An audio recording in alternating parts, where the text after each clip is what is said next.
Ai, que bom que eu vou. Tá, vou gravar porque o pessoal estava me pedindo. Engraçado que às vezes eu não consigo, tem aulas que eu não consigo. Hoje, que bom, consegui. Mas, enfim. Então tá, que bom. Vocês já estão trabalhando presencial também? Não. Tudo remoto. Eu vou à obra, vou fazer vistoria em obra. Tá. Continuo indo. E às vezes no centro administrativo, mas é pouco, assim. É mais de Sim. casa, reunião de casa, tudo teletrabalho. Tu também, Annelise? Não, eu acabo indo uma vez por semana. Já meio que botei na minha rotina que eu vou nas terças-feiras. Então, como o meu setor é composto de bastante gente, ele tem 8 pessoas, então aí a gente meio que conseguiu definir um dia da semana para cada um. Aham. Aí tá Bom, funcionando. é isso, estão se organizando. Vocês sabem que a novidade é que a PUC vai vacinar os professores agora, semana que vem. Ai, que bom. Segunda-feira, a minha faixa, por faixa de idade também. Na minha faixa de idade é segunda, entre 9 da manhã e meio-dia. Ai, ótimo. Daí, que bom, tá todo mundo animado, assim, muitos professores até já fizeram em função da idade, mas quem ainda não fez está bem feliz, bem animado, assim, que a gente vai. Um susto, né, Cris? Sempre dá uma esperança, né? Eu morro de medo de pegar de novo Covid, porque pode, né? E eu me cuido, mas é uma vida muito agitada. Hoje ainda estava falando com a minha sócia, ela acha assim que tinha que sair menos, mas não é, eu é que faço a parte de rua, de contato, de obra, tudo a parte do escritório, essa parte aí não tem. Eu fiz muita reunião, transformei para Zoom já. Mas mesmo assim, não é a mesma coisa e é inevitável. Tem que ir em loja, tem que ir em obra e tem que ir na casa do cliente. Então. Mas aí tá, eu uso aquela máscara que protege mais, né? Que dizem que protege mais. Acredito que sim, né? E agora, bom, a vacina sempre já é uma ajuda a mais também. Nossa aula é daqui a pouquinho, né? Tá quase, um minutinho. Quase. Eu acabei vacinando, Cris, dia 12 de maio. Eu entrei, eu tenho uma doença autoimune e aí acabou entrando e é um alívio, né? Um alívio. É um alívio. Tá, então 12 de maio, mas então tu ainda tá faltando fazer a segunda dose. Tá, só dia 4 de agosto. 3 meses, né? Eu desconfio da Pfizer, né, Liz? É AstraZeneca. É AstraZeneca. Não é a mesma coisa? Não é a mesma? Não sei. A AstraZeneca é de Oxford, e a da Pfizer é alemã. Tá. Bom, não sei qual é a que a PUC vai vacinar, porque eles não disseram, mas também, enfim, não é isso que vai fazer, né, a gente vacinar ou não. Mas olha bem que eu achei... Oi? Sabe que essa questão do trabalho remoto, no meu setor, eu achei que melhorou bastante. É? A minha produtividade, sim, porque o que acontece? A gente trabalha com escritórios do interior, né? Coordenação dos escritórios do interior. Então, a gente no presencial, a gente não tinha esse hábito de fazer telereuniões.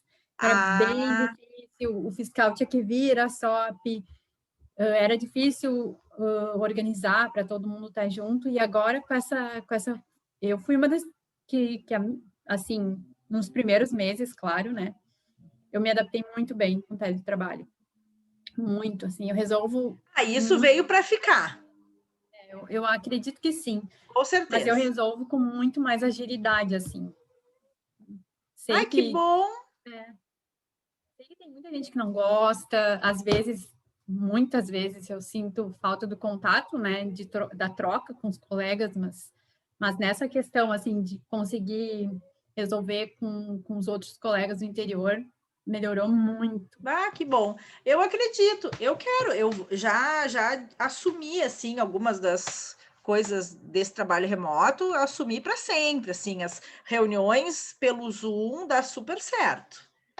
E até para eu tenho muito, às vezes eu tenho clientes que são médicos, mais de um, como é difícil eu juntar esse pessoal para uma reunião presencial. Então, acho que é um pouco isso que tu está falando, né? Para fazer reunião online fica bem mais fácil. A gente, estado é mais burocrático, né, Cris? Então, aí tinha a questão de diárias, conseguir trazer o pessoal para cá, fazer treinamento com o pessoal aqui, nunca se pensou assim, vamos fazer treinamento com eles online. Então, nossa, a gente conseguiu resolver muita coisa. Teve troca. E quando tu fala esse pessoal, são outros arquitetos? Os engenheiros são colegas nossos. Ah, tá. Trabalham... Depois eu vou te explicar melhor. Mas... Não precisamos adiantar já, mas... Deixa eu perguntar, a Alessandra se formou em que ano na FAO? 2007-2. E tu, Annelise? 2009-2. E na engenharia, Alessandra? 2016-1. É que tu não foi de cara que tu entrou, né, na engenharia? Não, primeiro eu fiz a pós em construção civil, ali a pós de produção civil, né, na engenharia. Ah, não me lembrava, tem isso ainda.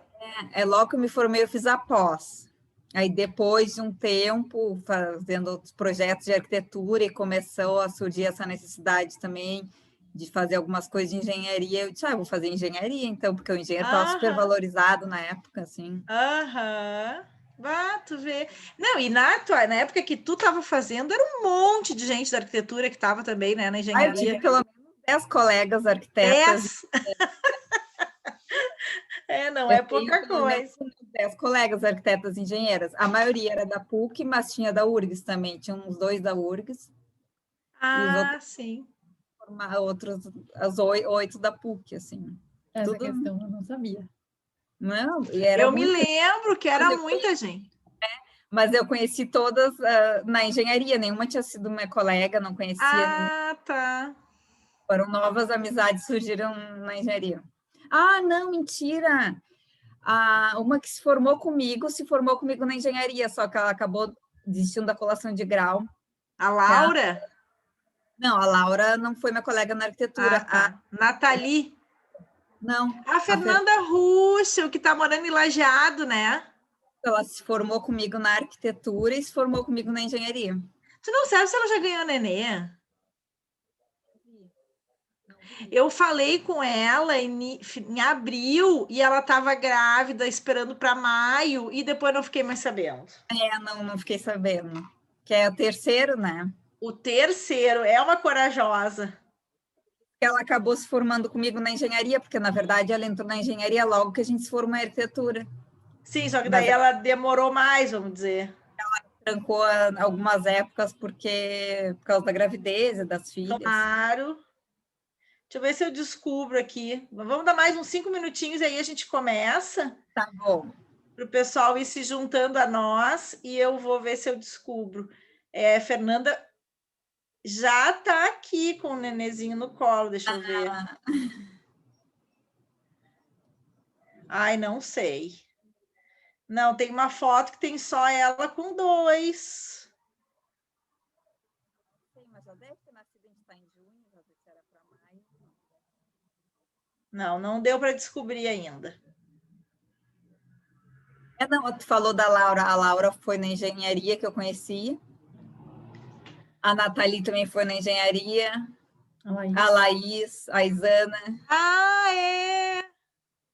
A Aline, a Fernanda, que o pai dela é professor também, na engenharia. Fernanda, que agora não me lembro. Fernanda Machado, o pai dela é o Renato. Mas a Fernanda chegou a se formar em arquitetura? Na PUC. Tá. E o pai dela é engenheiro da Corsã e dá aula na engenharia. Eu acho que eu sei. É uma loirinha? Tá, eu sei. Quem está ainda lá, ou estava até 2019, é a Andressa, é uma outra ex-aluna nossa. Mas agora também não sei. Mas esse período de pandemia periga até ela já está se formando ou ter se formado. Nesse período, porque ela já estava mais... Na época eu contei, tinha uns 10, aí tinha mais umas... A Ana, que era da URGS, mas uma outra... a Fernanda, que se formou comigo. Cris, e como é que ficou? Agora é uma escola politécnica. A gente, então, mudou de prédio e teve, assim, alguma otimização, juntou um pouco as disciplinas, principalmente aquelas mais de desenho técnico, de geometria, e a gente divide ali o 30 e o 32, com o pessoal, tanto o 32, que era da informática, quanto o 30, que era da engenharia. Agora a gente está ali, a sala dos professores é única, então não tem mais um diretor e coordenadores. Tem um decano e um vice-decano para a escola, e aí sim, coordenadores de curso tem. Hoje, quem é a nossa coordenadora de curso é a professora Maria Alice. Mas estava bem bom. Agora também está passando o tempo, faz horas que a gente não encontra todo mundo, porque até o grupo aí de novo, agora parece que aconteceu isso, o grupo da arquitetura até faz algumas reuniões, mas lá na Politécnica a gente estava muito junto, assim, todo mundo na sala de professores, o cafezinho, a copinha, tudo junto agora, né? Mas é isso, a ideia é entender, assim, talvez um pouco mais essa ênfase da arquitetura ligada com a Politécnica, como é em outros lugares do mundo, né? Muito bem, mas eu acho que a gente já podia ir começando, e eu até já deixei gravando para não correr o risco. Tem um aluno que me mandou mensagem que a internet dele está muito instável, então que ele quer ver a gravação. Isso é assim mesmo, a gente vai conduzindo, vai resolvendo da melhor forma, mas às vezes acontece isso, e a internet falha, dia de chuva, às vezes a gente tem problema, mas vamos fazendo o melhor possível. E essas... É real, né? Oi?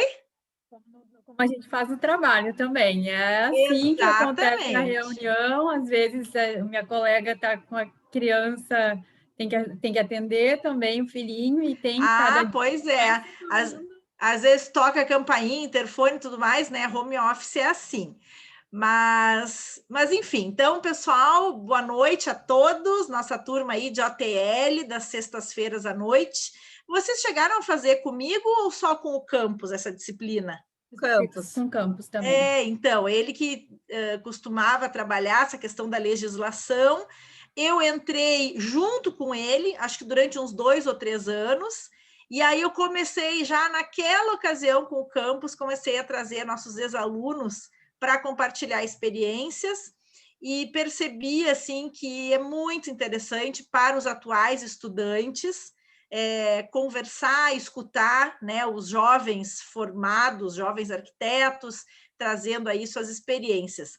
E o interessante é que vocês estão trazendo uma super novidade para nós, essa fala aí de 2 arquitetas que estão trabalhando no poder público e vão trazer essa experiência. Até então não tínhamos ainda tido esse relato. Veio já muita gente que trabalha com interiores, com paisagismo, com arte, que também um pouco eu tenho essa ênfase, assim, eu gosto de trazer diferentes atuações. Então, quem trabalha com gestão, trabalha com marketing, quem trabalha com design. Semana passada, o Gustavo se formou em 2003, gurias.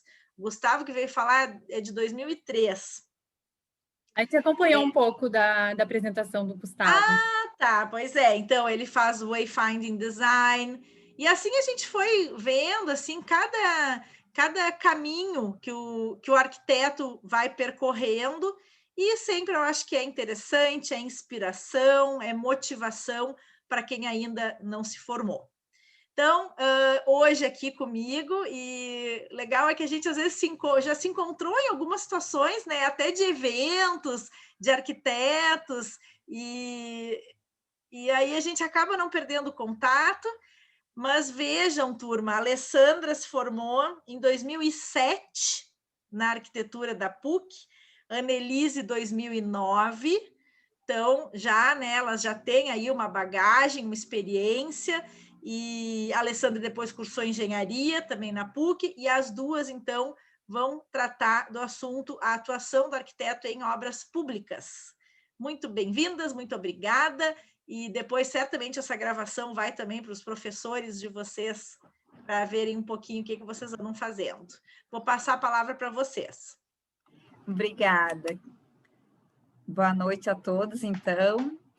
A gente vai falar um pouco do nosso trabalho, né? A atuação do arquiteto em obras públicas. Nós trabalhamos na Secretaria de Obras do Estado, né? Aqui um pouco sobre mim, né? Como a Cris falou, me formei em 2007-2, depois eu fiz especialização em produção civil e me formei em engenharia civil em 2016-1, tudo na PUC.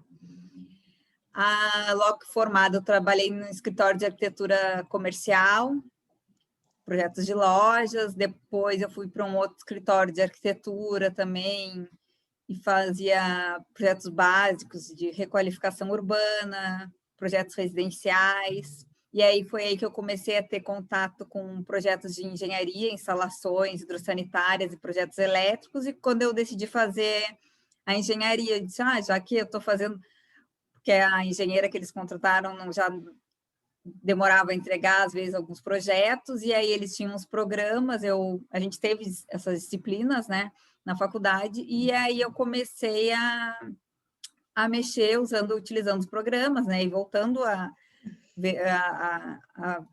a estudar um pouco da matéria, porque, né, me formei, não tinha trabalhado mais com isso, e eu disse, então vou fazer engenharia para ganhar como engenheiro, porque os engenheiros estavam ganhando bem melhor na época do que os arquitetos, no caso. Aí depois as disciplinas que tu diz, as disciplinas de instalações na faculdade, que tu teve esse contato, né?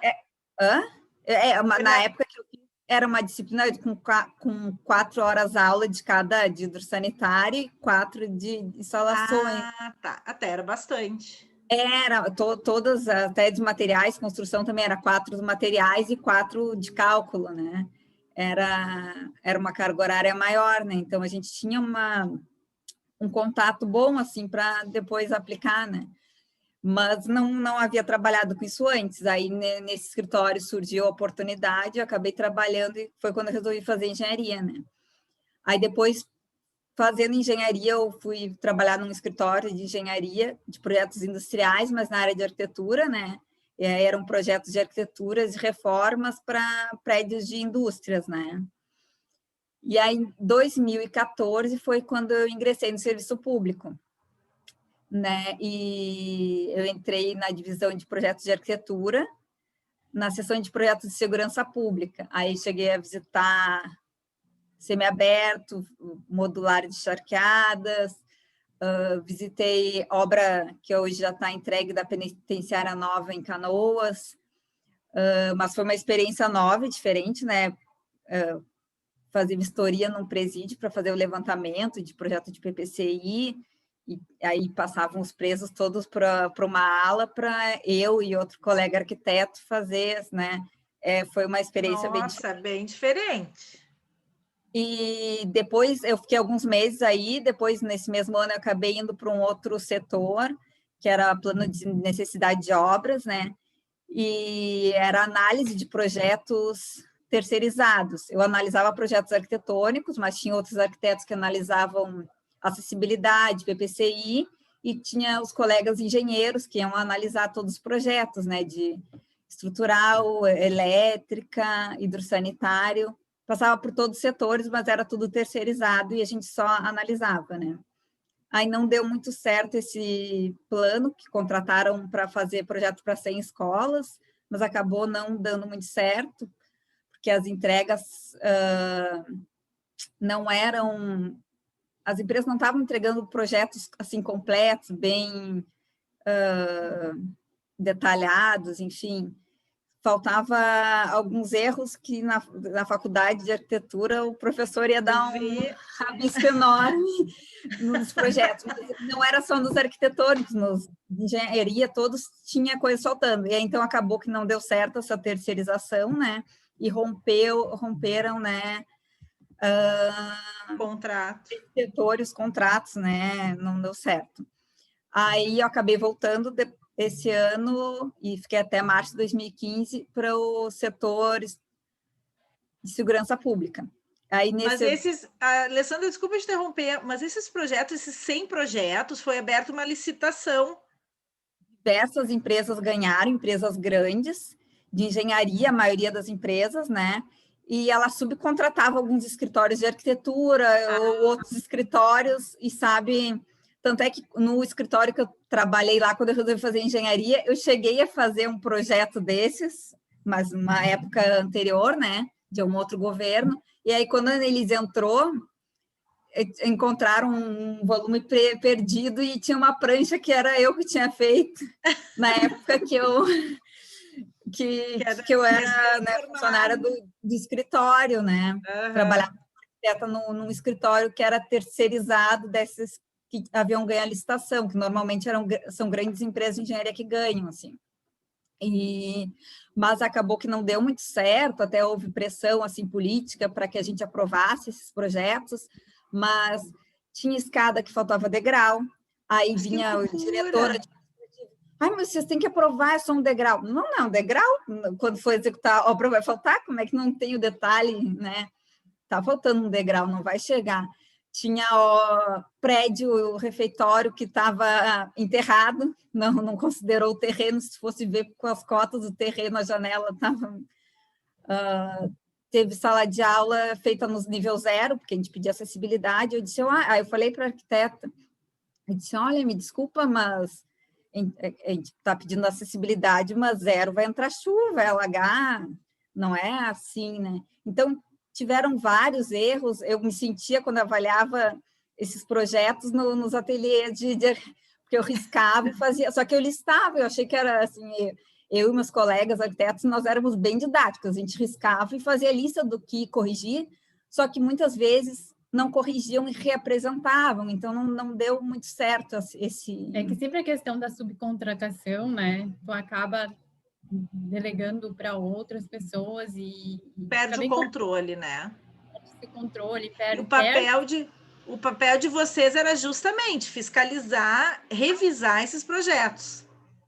Isso. Independente, que nem a Ali disse, independente da pressão política, porque, claro, a responsabilidade técnica, né? Vocês estavam nesse papel. Então a gente chegou a receber pressão dizendo que tinha que aprovar, e a gente disse, não, aí a gente fez um documento dizendo que não, a gente não ia aprovar, porque depois ia para a licitação e ia dar problema na hora de construir. Executar. Então, a gente não queria ser responsável por aceitar esse tipo de projeto, que acabaria gerando um transtorno e um gasto enorme para o Estado, né? E sim, eu acho que falta muito, ainda falta, tá, Cris? Muito dos nossos gestores, principalmente, entenderem que o tempo que a gente gasta no projeto é muito precioso. Eles não entendem, e é uma tecla que a gente bate bastante. Ai, não desistam, não desistam. A gente tem que seguir batendo nessa tecla. O projeto bem detalhado faz toda a diferença, assim. Principalmente na questão de valores, né? Porque um bom projeto não gera aditivos na obra, né? Que seriam acréscimos de valores não previstos. Provavelmente a pessoa deve ter feito o projeto correndo, não previu aquele valor, vai lá e vai gerar um aditivo que é um valor extra que não estava contemplado. Depois eu vou comentar da obra que eu estou finalizando, e acabou tendo vários aditivos por alguma deficiência em projeto, e aí acaba gerando alguma alteração, né, em obra, e aí é toda mais difícil, né, porque aí é o fiscal, não é simplesmente fazer o aditivo, tem o percentual limite de 25%, né, do valor contratual da obra, e, além disso, eu assino o aditivo e depois tem o Tribunal de Contas do Estado e o Tribunal de Contas da União, que vai estar fiscalizando e em cima questionando por que foi feito, se está certo, se está errado. Então, aí o arquiteto que fez, no caso, o engenheiro, vai ser responsável para dar essa resposta. E desde o ano passado, até o ano passado, era o secretário, no caso de obras, que era o responsável, né, sobre esses apontamentos, né, que viam. Agora vai ser responsável técnico, o arquiteto, o engenheiro que autorizou, que fez o registro. que Até fez o registro. interessante isso que a Ali falou, que vários outras secretarias, outros órgãos do governo, as pessoas têm que entregar, que a gente ouve, né? Ah, entreguei a OAB. A gente não, a cada obra, a cada fiscalização, a cada projeto, a gente faz uma RRT. Então, a gente é responsabilizado também civilmente, né? Então, eu acredito, assim, claro, está saindo da boca de uma arquiteta, mas eu acredito que nossa profissão deveria ser uma das mais valorizadas, assim, entre todas as outras, porque essa questão da gente fazer essa anotação, eu acho muito É sério. responsabilidade, é muito sério. Não, eu entendo que tu diz, tá saindo, da própria arquiteta tá defendendo isso, mas então, assim, vamos começar por nós defendendo isso, né? E trazendo essa bagagem de vocês para os próximos futuros arquitetos também terem essa noção, essa consciência, e aos poucos vamos tentando contaminar as pessoas e mostrar para as pessoas essa realidade. A intenção hoje é essa. É uma luta, né? É uma batalha isso aí, porque vocês estão assinando e ao mesmo tempo tem pressão de todo lado, mas se ceder à pressão, depois a cobrança vem em cima do responsável técnico. Né? Não é de quem é no próprio CPF, né? Aí, dando seguimento, 2015 a 2017, eu, né, até atualmente, né, eu fui para a divisão de projetos de engenharia para a seção de projetos estruturais. Na época eu já estava próximo, assim, do fim da engenharia, e aí eu comecei a trabalhar com projetos de estruturas de concreto armado, né, diretriz de contratação para pontos de sondagem, mas somente na área de concreto, né? E mais projetos de escola indígena, que passou por mim.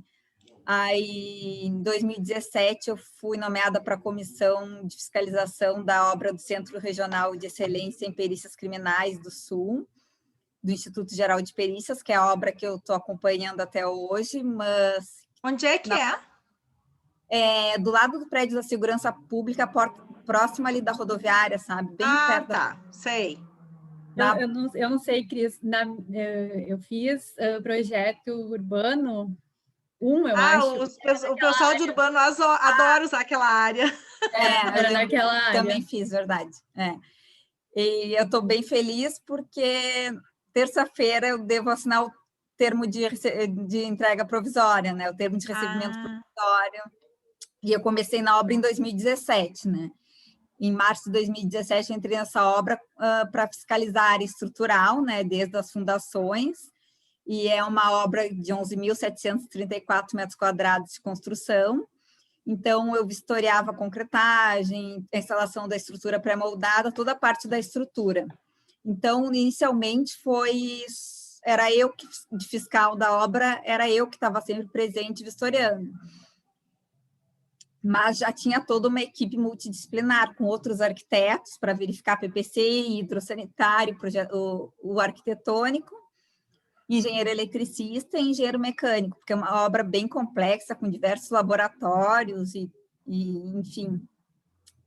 Aí, por já estar experiente desde o início da obra, em maio de 2018, né, até hoje, eu fui nomeada como presidente da comissão de fiscalização de obra, então eu coordeno essa equipe dos fiscais, faço os boletins de medições, aí tenho esses questionamentos que responder para o Tribunal de Contas do Estado, Tribunal de Contas da União, vistoria e os aditivos de obra acabam tudo passando por mim, no caso, né? Uhum. E essa obra, como a Ali falou, é de referência do Sul, né?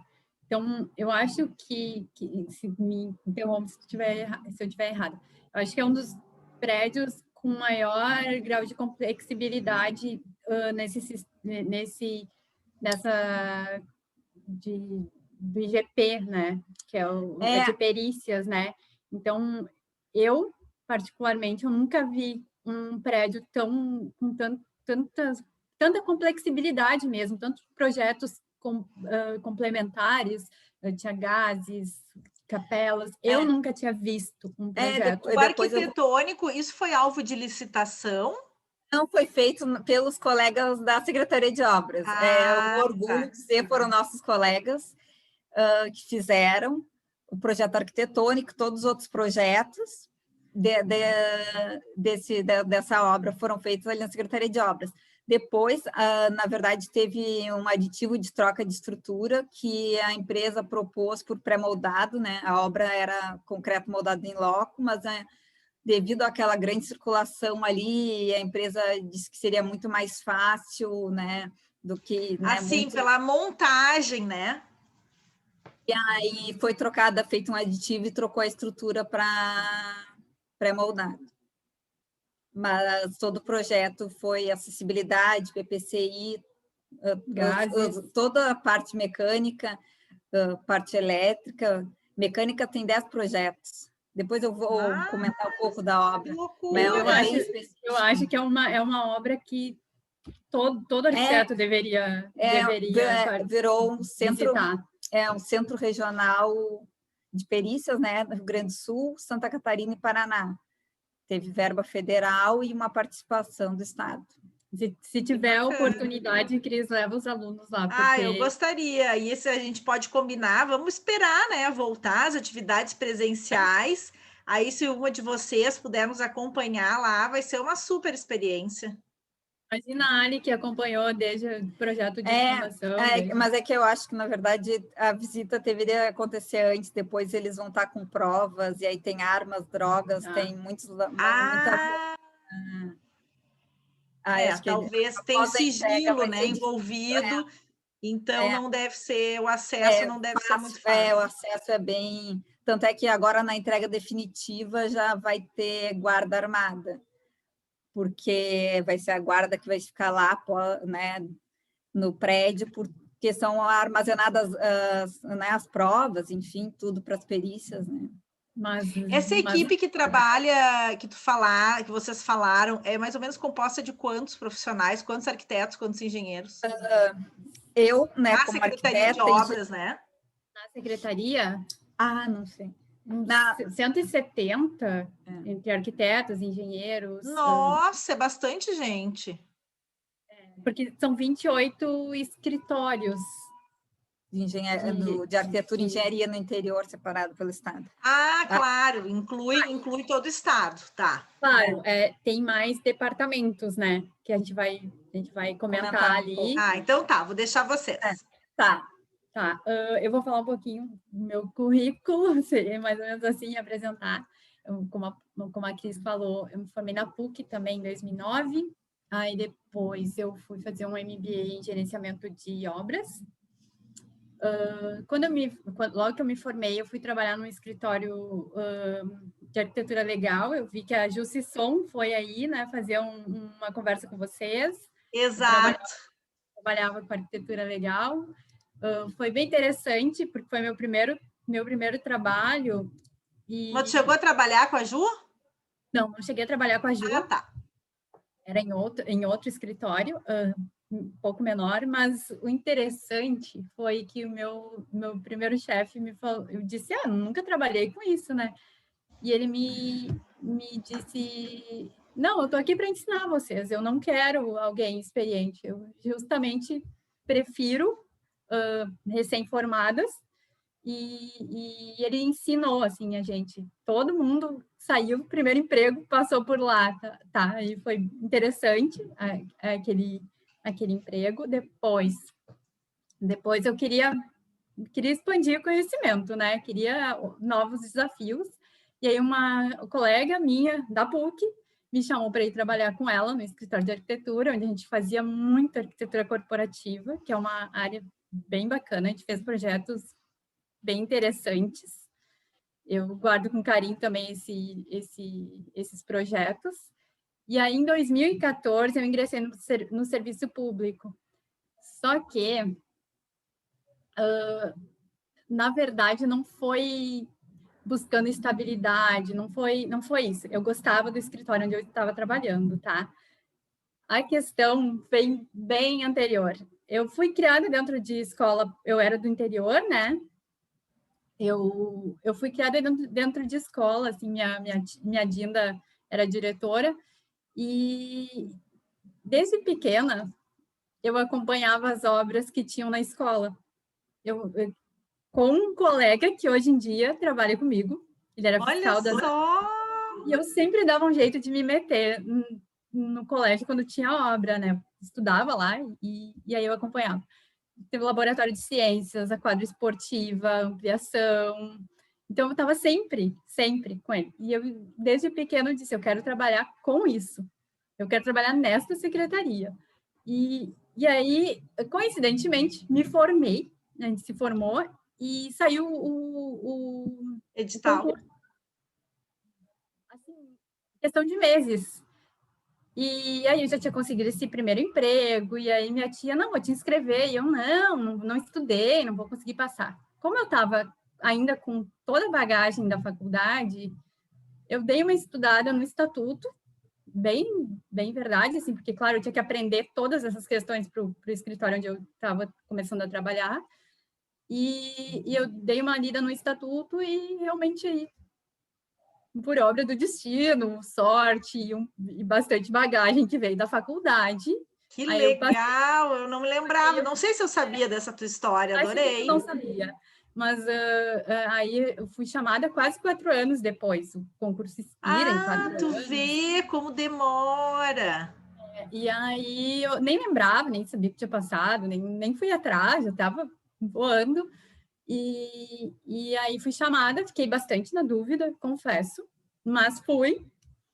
E estou lá desde então, sou muito grata de ter conseguido entrar no serviço, porque é gratificante tu ver o teu trabalho alcançando tanta esfera, assim, escolas, presídios, esse centro aí que a Ali falou.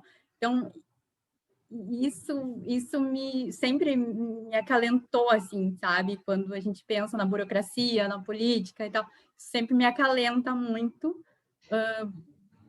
Era meu sonho e era Tá, para ser então, olha só, tu te formou em 2009, daí tu fez esse concurso em 2010 e foi chamado em 2014.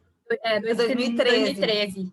Aí Foi chamado em 2014. 2013, daí entrou 2014.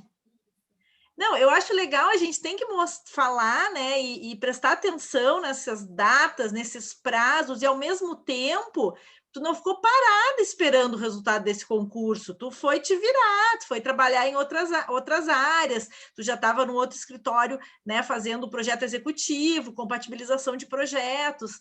Então, eu gosto, assim, de ver essa experiência e a trajetória de vocês, para ver como surgem, saber aproveitar as oportunidades é importante, sempre se dedicar para a faculdade. Olha que legal isso que tu está dizendo, com a tua bagagem de faculdade, tu passou num concurso. Bom, Às tudo vezes bem, tu estudou um pouco mais, mas enfim, é um dado relevante. Isso aí é estimulante para que o estudante atual valorize a sua formação. Todas as disciplinas são importantes. Exato. Todas. Exato. Até essa disciplina dada pelo campus nos ajudou na questão de legislação. Então, já saí com essa bagagem. Tem muita gente que passa anos estudando e não consegue. Então, acho que além de, ok, entendo que foi muito estudo, ter saído da faculdade e meses depois ter feito esse concurso foi a sorte, assim, foi... Talvez se eu tivesse feito agora, com certeza, talvez eu não talvez, né? Talvez eu não passasse, mas não tem ter a como a gente bagagem da saber, né? faculdade, ter... Mas outra coisa também tu falasse, aí uma colega te convidou para trabalhar num escritório, também rede de relacionamento, as amizades, eu costumo dizer assim, deixa uma boa impressão, né? Faz o teu melhor, deixa uma boa impressão que as pessoas vão se lembrar de ti, vão te chamar e as oportunidades assim vão surgindo. A gente troca muito, assim, a gente tem um grupo grande de colegas da faculdade, a gente troca muito. Dia desses, uma das meninas precisava de questão de gestão de obras para ser material da pós, a gente indica uma para outra, a gente troca, então nunca percam o contato com os colegas de faculdade, porque eu acho que é quem muito a gente importante. recorre. o último escritório que eu trabalhei, era um escritório nacional, assim, fazer projetos industriais no Brasil todo, foi um colega de faculdade que me indicou que surgiu a Olha vaga de só. arquiteto lá. E aí ele disse, Ali, lembrei de ti, tu estava fazendo engenharia também, quem sabe tu vem trabalhar aqui. Eu participei de grandes obras, tipo o Porto de Açu, o Porto da LLX, que depois quebrou, obras na Braskem, Petrobras, então eram projetos de indústrias, né? Que eu nunca imaginaria trabalhar como arquiteto, né? Mas aí tem a arquitetura dos prédios administrativos, ou das subestações, né? Ou do próprio prédio da planta lá, enfim. E não é só a área industrial, tem toda salas de controle e tudo mais, e foi por indicação de colega da PUC que já estava no escritório e lembrou de mim também. Tá, eu vou continuar aqui, senão a gente vai se prolongar só falando dos contatos, lembrando, sendo saudosa aqui. Aí eu entrei e fui para a sessão de gerenciamento, porque eu estava fazendo MBA na época, então eles achavam que eu me enquadraria melhor ali, que a gente faz planejamento e a gestão das demandas, né? E faz toda a compatibilização de projetos, enfim. E depois eu passei para IOK, trabalhei lá por 4 anos, e aí em 2018 eu fui para a CEOP, que é coordenadoria, a gente usa muito essa sigla, eu disse para a a gente vai ter que cuidar dessas siglas, né? Que aí eu mudei de setor, fui para a CEOP, que aí coordena todos esses escritórios que eu falo, que eu relaciono assim, que são escritórios no interior, então são as coordenadorias do interior.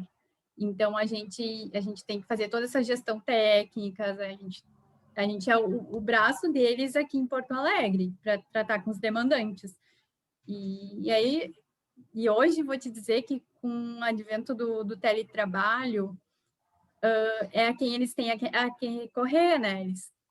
A questão pessoal, vida funcional, inclusive, deles, é a gente que tem que tá tratando. Então, é bem interessante ali, e eu acho que eu me adaptei super bem. Tem mais até a ver com o MBA que eu fiz, com que eu já tinha trabalhado, do que o próprio gerenciamento. Então, e quando tu diz gratificante. assim, eu fui transferida, não foi tu que pediu para ser transferida? Não. A gente Como é que muda de funciona? setor lá. Tu entrou num setor, fez concurso, entrou trabalhando no setor. E como é que acontece isso de... Quem que decide? Se continua nesse setor? Surgem outras oportunidades? Quando a gente entrou, eles pediram nossos currículos, né? Para ver onde é que tu podias, né, conforme a tua experiência, ser melhor aproveitado, né? Aí eu, desse último trabalho, que era projetos industriais grandes, aí eles, vai para o setor de segurança, que tem as penitenciárias, enfim. Tá. Aí a Anne, acho que por estar fazendo MBA de gerenciamento, colocaram... entendi. E aí vão relocando conforme a necessidade, porque nós somos concursados da Secretaria de Obras, então tem diversos departamentos, né? Hoje nós estamos na divisão de obras, mas poderíamos estar em outros departamentos que depois até a gente vai comentar. Entendi. E aí depois precisavam de engenheiro, e aí eu estava terminando a engenharia, Ali vem para a engenharia, porque a gente precisa de engenheiro e está faltando, né? Tu já está se formando, vem para cá. Então, foi meio que assim, conforme as necessidades vão... É bem isso que a Ali falou, conforme a necessidade, a gente vai tentando se ajudar lá dentro, e aí tu te enquadra melhor em alguns lugares, tem colegas que pedem, quero trabalhar em tal lugar, então é tudo uma questão de também ter um pouco de sensibilidade, o gestor vê, né, ter um pouco de sensibilidade e entender onde a pessoa vai entregar mais, né? Não adianta nada tu trabalhar com alguém frustrado, né? Então, e eu queria mudar, assim, eu queria a mudança para aprender mais coisas. Tem colegas que têm mais identificação com hidrossanitário, tem arquiteto no hidrossanitário, tem arquiteto que vai para departamento de habitação, Aí vê conforme a identificação também do experiência, que gosta do trabalho, né? Tem diversas áreas para se trabalhar. Uhum. Aí vamos comentar um pouco sobre a Secretaria de Obras. Ela tem 131 anos, né? A criação da Secretaria de Obras foi em 1890, mas conforme cada governo que vai trocando, ela vai mudando de nome, né? Vai agregando ou saindo, né? Então, em janeiro de 2009, ela virou Secretaria de Obras e Habitação. Anteriormente, ela foi Secretaria de Saneamento, de Obras e Saneamento, né? Então, ela vai mudando conforme o governo e mudam também as competências, né? Aí eu listei algumas competências rápidas, mas vou passar assim para não se prolongar, né? Mas ali é execução de obras e serviços de engenharia, fiscalizar, supervisionar, acompanhar, avaliar, a dar assistência aos municípios, né? Que tem essa parte de habitação também, elaborar os projetos para manutenção, conservação, reforma, novos projetos também. Aí ali formular, coordenar e executar políticas de habitação de interesse social e desenvolvimento urbano. Que é uma questão que está bastante em voga agora, né? Executar a política de regularização urbana e fundiária. Nós fizemos o curso de REURB até, que foi disponibilizado para todos os técnicos da secretaria que quisessem, porque eu tenho o departamento de habitação que está focado agora em regularizar mais assentamentos irregulares, né? E aí eles estão nessa linha, e aí então estavam capacitando os servidores para fazer um trabalho mais efetivo, né, nessa área. Quero só fazer uma observação aqui. A gente muito ouve, né? E eu tinha medo, eu confesso que eu tinha muito medo de me acomodar no serviço público. E muito pelo contrário, eu vivo fazendo cursos. Até agora na pandemia fiz vários, tá, gente? Eu vejo a Ali também tem isso bastante vivo, assim. Então, a gente está sempre se atualizando e está sempre indo atrás, a gente está sempre correndo atrás da máquina. Eu confesso para vocês que eu tinha muito medo porque eu ouvia bastante, né, essa questão, quer ser servidora pública, servidor público se acomoda, servidor público isso, deve viver assim, é burocrático, é isso, é aquilo. Assim, primeiro vocês têm que sentir, assim, se puderem fazer um estágio na área, seria o ideal, porque tem muita gente que não se acomoda, que vai atrás, que corre atrás da máquina, e se vocês puderem se espelhar no que a gente diz, e não só o que a gente diz, porque a gente faz isso, seria bom, assim, se todos... Que bom, belo recado. Aí ali a gente colocou um dado, né, que se divide o estado em 28 coordenadorias, que seriam esses mini escritórios pelo interior, que a Anne comentou, né, para atuar em todas as regiões do estado. Então, em todas essas regiões tem arquitetos, engenheiros da Secretaria de Obras para fiscalizar, executarem, fazem projetos também, orçamentos, como são no interior, eles acabam fazendo tudo, né? E como principal cliente da Secretaria de Obras, a gente tem a Secretaria de Educação, né? Atualmente tem dado de 2019, 2.478 escolas, né? Esses dados, né? A gente está percebendo que tem uma movimentação muito grande com a questão de módulo online, de aula online, de escolas que estão sendo fechadas. Então, claro que esses dados, depois de lá em 2022, quando for feito um censo, alguma coisa assim, vai ser bastante alterado, assim. Uhum. Então, tá bem em alta, assim, essas questões de fechamento de escolas. Aqui nós listamos departamentos da secretaria, né? Tem departamento de habitação, departamento de regularização fundiária e reassentamento, departamento de desenvolvimento urbano, departamento de postos e redes, departamentos de barragens e o Departamento de Obras Públicas, que é o que nós trabalhamos, né? E nesses diversos departamentos tem arquitetos, né, fazendo trabalho, né? Arquitetos, Engenheiros engenheiros. em todos esses departamentos. Mostrando Nossa! o organograma. Aí estão divididos todos os arquitetos e engenheiros que a gente comenta, tá? Do Departamento de Do Obras nosso Públicas. departamento.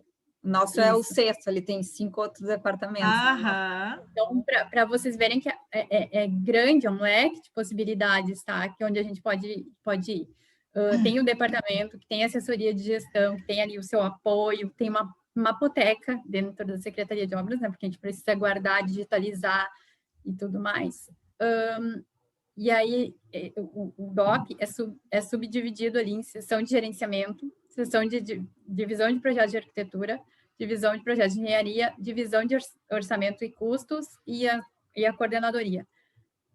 Como vocês podem perceber, a divisão de projetos de arquitetura é subdividido ali em várias seções. Aí tem projetos, sim, seção de projetos de prédios escolares, né, que atende todas aquelas 2.400 escolas ali. Seção de projetos de prédios hospitalares de saúde pública, a gente faz aquelas UPAs, que né, infelizmente agora na pandemia se viu necessidade de mais. Seção de projetos de prédios de equipamentos públicos diversos. Aí seriam, como exemplo, posso citar os prédios da Expo Inter, tá? Que é nosso também, toda qualquer reforma. Sumiu o teu volume. Fala de novo. Oi? Não, voltou? agora deu. Sim, foi só uma partezinha. Seção de prédios do patrimônio histórico, né? Que aí exige um know-how um pouco maior para patrimônio, para preservação, de restauro, né? Seção de projetos de prédios de segurança pública, que aí engloba toda essa questão que a Ali já comentou, presídios, cadeias, As delegacias. Seção de projetos de PPCI, que foi aberta recentemente em razão da demanda, né? Então, as nossas escolas estão passando por reformulações e aí tem que ser adaptadas. Então, eu acho que a cidade toda, o estado todo está sendo adaptado. É impressionante como eu vejo demanda de projetos de PPCI. E muitas vezes os trabalhos de arquitetura de interiores, que antes da lei do incidente na Boate Kiss, a gente não tinha tanto essa exigência, mas agora em interiores também. Não tem como fazer um projeto de arquitetura de interiores de um consultório, de uma clínica, sem ter que adaptar todos os dados do PPCI. É importante. Aí tem ali na seção na divisão. Ficou baixinho de novo. Ah, tá. Na divisão de projetos de engenharia, aí também temos outras seções, né, subdividido, seção de projetos hidrossanitários, projetos elétricos e equipamentos. A gente já teve a gente tem bastante, na verdade, colegas arquitetos trabalhando com projeto elétrico, seção de projetos estruturais, que é onde a Ali trabalha, e seção de topografia. Inclusive, a gente tem também arquiteto que está indo trabalhar lá. Inclusive, uma colega nossa pediu para ir trabalhar lá, depois que a gente fez esse curso no DERER. E aí ela se interessou. Conhecimentos novos. Ela se interessou e quis ir para lá. E aí tem a coordenadoria, que são divididas em 4, né, subcoordenadorias, porque são 28 regiões, e pela área territorial do nosso estado, há necessidade, há demanda, há trabalho, e aí a gente teve que dividir conforme a área, demanda, enfim. E eu trabalho na 4ª subcoordenadoria estadual, eu englobo todas aquelas regiões ali listadas. É com esse pessoal que tu anda fazendo videochamada. É bem interessante porque é um pouco em cada canto, né? Tem lá em Bagé, tem Estrela, então é interessante. Eu não conhecia todo o estado, tá? Então, cada vez que a gente ia nas coordenadorias, era alguma coisa nova que eu aprendi, algum prédio novo que eu conhecia. Bagé é riquíssimo em arquitetura Histórica, né? Histórica, exato. Então, é muito interessante, é bem interessante. Ah, tá.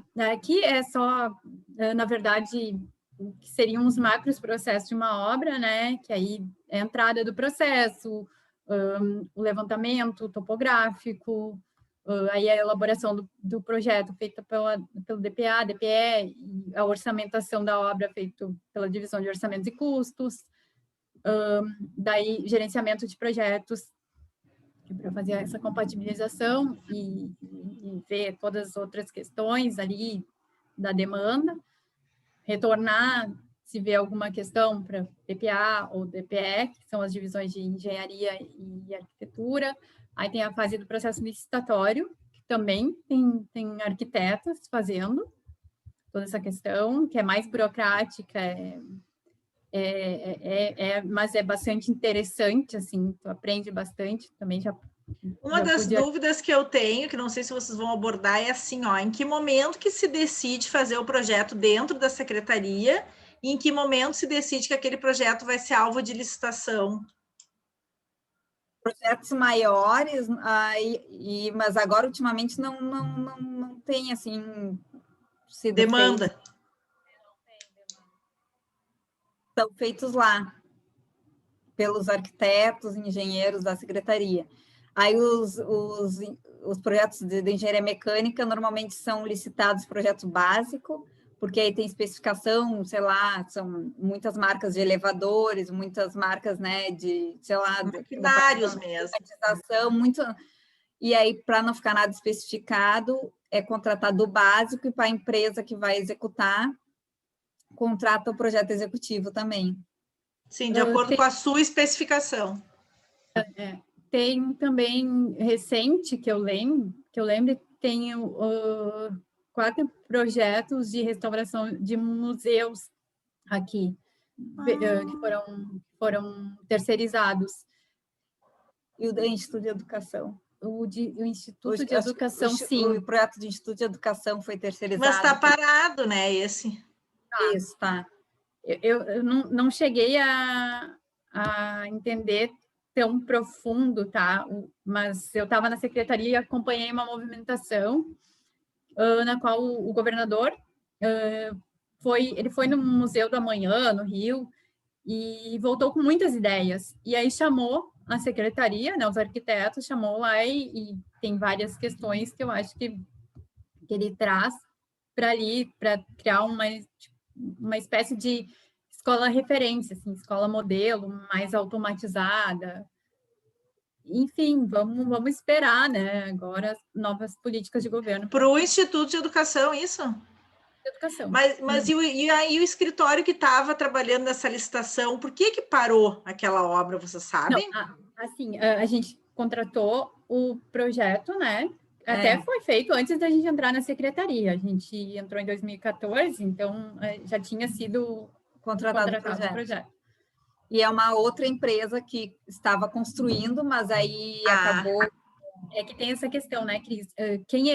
Quem projeta na lei, né? Quem projeta não pode executar, então tem essa questão. Tem até uma escola, tá, que eu trago ali desses slides que a gente montou, que é uma escola de Bagé, que ela foi feita bem na época da Copa, que se abriu uma exceção, e ela foi feita por RDC, que é Regime Diferenciado de Contratação, que aí foi o projeto e a execução com a mesma empresa. Entendi. É uma obra grande. Mas tem questões, tem prós e contras, como tudo. Mas... tá. Então é isso. Não pode... Tem que ser uma empresa que projeta, outra que executa. Agora, com a atualização da lei da licitação de contratos, da 8666, que mudou agora o número da lei também. Tem um movimento que vai facilitar a contratação via RDC. Então, acredito que vai ser outra questão que em breve vai surgir mais demanda, em breve a gente vai ter que aprender mais, porque vai vir a acontecer, né? Aí a gente trouxe um pouco também de obras, tá, executadas pela secretaria. Então, a gente achou interessante trazer desde 2017, porque a gente se deparou, a gente queria, claro, trazer obras mais recentes e tal, mas a gente se deparou com números de 2020 alarmantes, assim, para quem é acostumado com altos investimentos, com um número de demandas muito grande, a gente se deparou em 2020 com pouquíssimas. A gente entende toda a questão, né, da construção civil foi impactada, e nós também.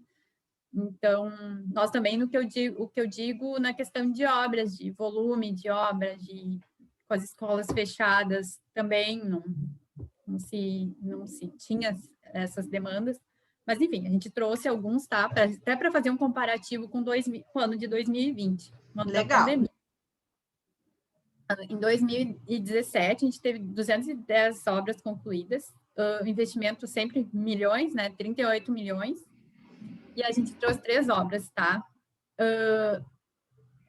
Obras mais relevantes, assim, que a gente sentiu necessidade de compartilhar com vocês. Da modernização dos elevadores do prédio do CAF, que é o Centro Administrativo do Estado, né? Que é o que está na nossa capa. Que é onde vocês trabalham?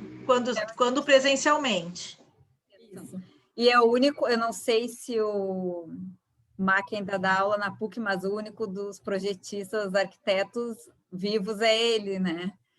Ele não dá mais aula na PUC, não sei se alguém que está nos participando aqui da aula chegou a ser aluno dele. E a gente tem um colega que o pai dele foi um dos projetistas junto com o Mac, e veio a ser nosso colega arquiteto lá na secretaria também. É bem interessante essa história também. Aí, interessante, a gente trouxe essa obra porque essa modernização desses elevadores, acho que em torno de 8, né? São 8 elevadores. Ela aconteceu e o centro administrativo, óbvio, não podia parar. Então, aconteceu quando a gente estava ali trabalhando e o pessoal tocando a obra e, enfim, aconteceu. Vou passar um pouco mais para dar tempo, né? Isso foi 2017, né? Aí teve o centro de triagem junto à cadeia pública, que é uma estrutura, essa parte das penitenciárias tem feito com uma construtora que já tem esses módulos pré-moldados e acaba sendo muito rápida a construção. Foi uma época que estava precisando de muitas vagas, assim, então foi uma construção rápida, e ali uma construção de anexo escolar junto à Casa de Santa Maria.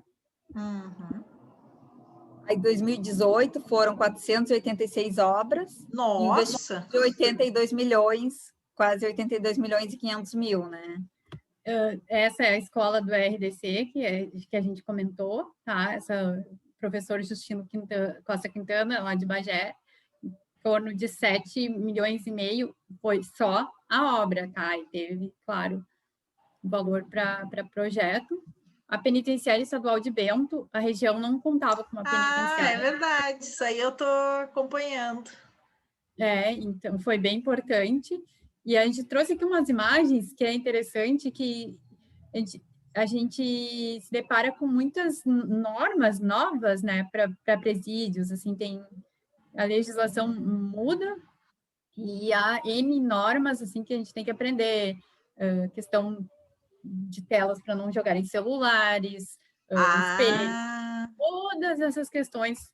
Eu não cheguei a passar pela sessão de projetos de segurança pública, mas a Ali passou e é bem interessante, só que é bem interessante, assim. O Parque de Exposições Assis Brasil, que sempre na Expo Inter, né, é ali, então é interessante, né, que todo mundo deve conhecer. Gurias, como oscila o investimento de um ano para outro, eu fico impressionada. Num ano foi 38 milhões, no outro 82 milhões e aqui 18 milhões. Observa também que um pouco de política, tá? Querendo ou não, porque foi o ano onde teve processo eleitoral, né, 2018. Ah, que E aí loucura. até o governo que entra, aí tem que entregar as obras, enfim, né? Tem que se entregar as obras daquele governo dentro daquele governo. E 2019, claro, o governo do Eduardo Leite tinha que se estruturar e tudo mais. Então, sempre Entendi. esses anos de Os saída de governo primeiros, isso, bem oscila. oscila muito, assim. Interessante tu nos fazer essa pergunta. Aí a gente tem 185 obras concluídas, sei lá, um terço do investimento, um quarto do investimento anterior. E aí, daquela mesma casa lá de Santa Maria, eles tiveram que fazer um muro, e aí a gente fala em grande estrutura, né? E é interessante que tem uma passarela para os agentes, né, transitarem. Então, isso é interessante. E aqui a gente trouxe uma escola de Lajeado, que é um pavilhão dentro dessa escola, mas Ah, mas tá linda essa fachada Art Deco, né? a comunidade, sim, ela faz muita diferença, né? Numa comunidade, numa cidade pequena do interior, um pavilhão para abrigar atividades diversas, né? Então, tudo feito com um orçamento relativamente baixo, onde a gente atendeu, não trouxe aqui, mas a gente atendeu toda a normativa de acessibilidade, tem rampas enormes do outro lado para ter acesso. E a gente trouxe um antes e depois, a gente conseguiu um antes e depois, ali os palquinhos, faz muita diferença na comunidade. Ah, Até era hoje, de madeira a estrutura do telhado, né? madeira teve que ser refeita. Foi assim, ó, uma obra gratificante, assim, tu olha, né, hoje, tu lembrar do que era antes. Então, 2020, né, que a gente trouxe 8 milhões só de Que loucura.